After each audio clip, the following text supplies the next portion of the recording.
Welcome back to Pediatrics Unplugged, a special series on pediatrics with Dr. Kazmi digital channel. Today we're tackling a condition every pediatrician, GP or emergency doctor faces, neonatal jaundice. It's one of the most common issues in newborns, but it can range from completely benign to life-threatening. It's common, but it can also be dangerous if we miss the serious causes.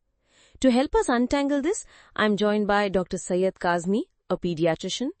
Welcome, Dr. Kazmi. Thanks, Dr. Aisha. It's great to be here.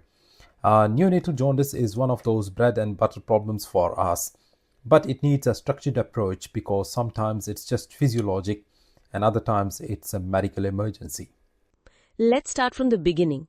When a newborn looks yellow, what's the first thing we should think about? The very first step is timing. Now, if jaundice appears in the first 24 hours, we should assume it's pathological until proven otherwise. Common causes include hemolysis from blood group incompatibility, glucose 6-phosphate dehydrogenase deficiency, or sometimes congenital infections. Now, jaundice peaking between day 2 and day 5 is usually physiological jaundice, though we still keep an open mind. Then jaundice persisting beyond 2 weeks in term babies or 3 weeks in preterm is prolonged jaundice, where we worry about things like biliary atresia, hypothyroidism, some metabolic diseases, or sometimes even breast milk jaundice. Okay, so once we know when it appeared, what would be the next step? Next is severity. We estimate the bilirubin level either visually or with a transcutaneous bilirubinometer, but confirmation is always by checking serum bilirubin. Now, a key point here is that the risk of kernicterus depends not just on the bilirubin numbers, but also on the baby's age in hours, gestation, and risk factors like prematurity, presence or absence of sepsis or acidosis. So we always interpret bilirubin levels using a treatment threshold chart, not in isolation. And I've often heard about splitting bilirubin into unconjugated and conjugated. Why is that so important? Now that's a great question. Unconjugated hyperbilirubinemia is usually from physiological jaundice, or hemolysis, or sometimes breastfeeding jaundice, or sometimes even because of metabolic causes. Now, on the other hand, conjugated hyperbilirubinemia is always pathological. Here you should be thinking about biliary atresia, neonatal hepatitis, some metabolic diseases like galactosemia, or certain genetic disorders like Dubin-Johnson syndrome and Rotor syndrome. Now, if the conjugated fraction is greater than 20% of the total bilirubin level, or greater than 34 micromoles per liter, now that's what we call as abnormal, and that needs urgent evaluation. Let's go deeper, Dr. Kazmi. What are the key differentials that we should always keep in mind? Now, I usually break them down by mechanism. Now, let's begin with hemolysis. First is ABO or RH incompatibility. Now, this leads to early jaundice, anemia, and there is a positive Coombs test, which is also known as DAT or DAT test. Next is your G6PD deficiency.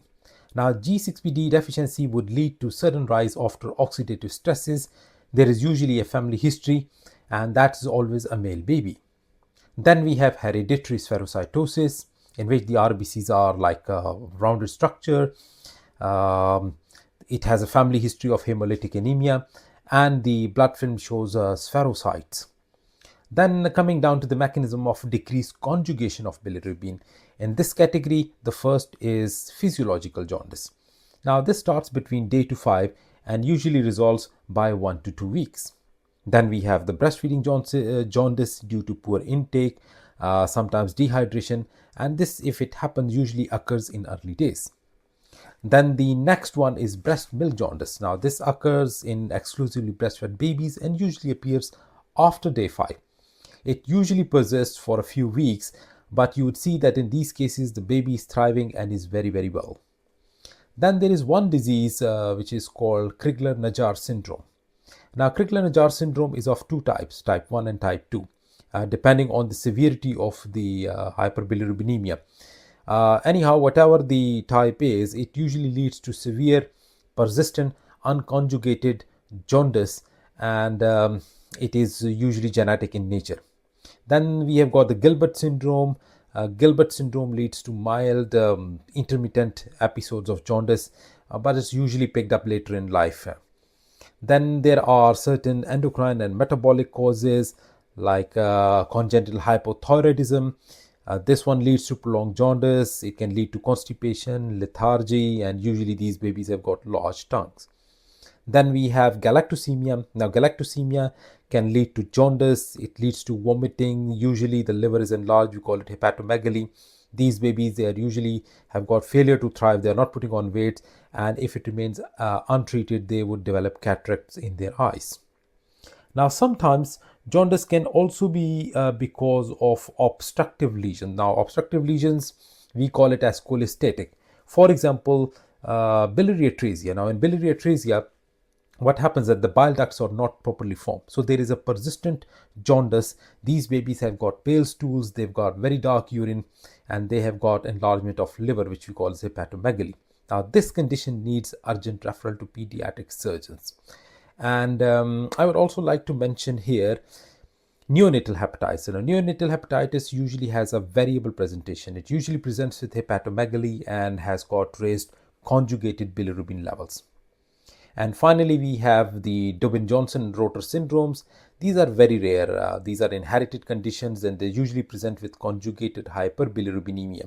They are usually benign, not dangerous, but it's important to distinguish these entities from serious liver disease. So, after the history and exam, what labs do we order?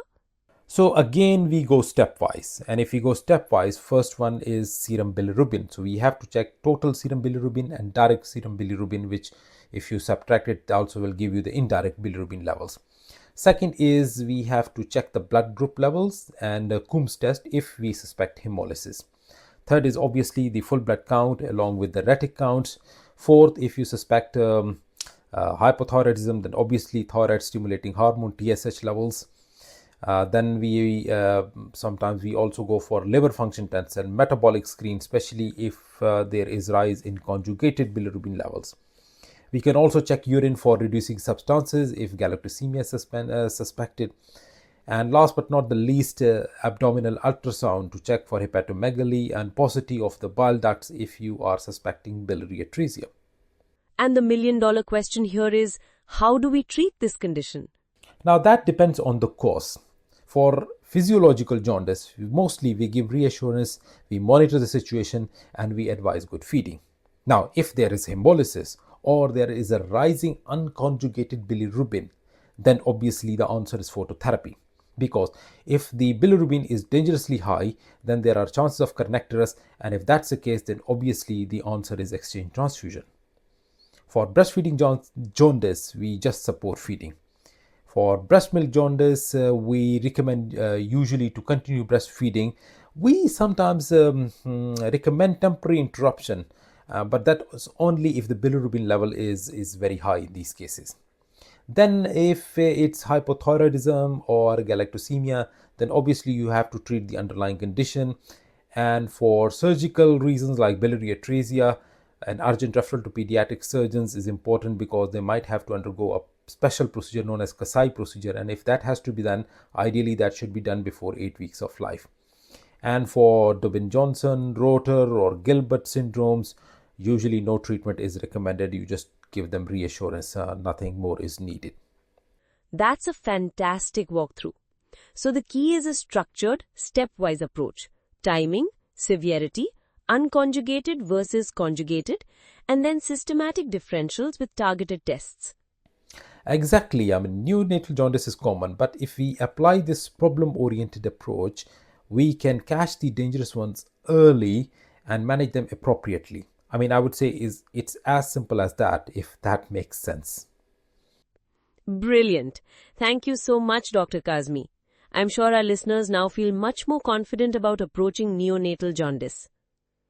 And I also hope the medical professionals tuned to this podcast would also have learned practical tips regarding how to approach neonatal jaundice. Thank you all of you for tuning in, and I will see you soon on another episode of Pediatrics with Dr. Kazmi. Thank you very much for having me. Bye-bye.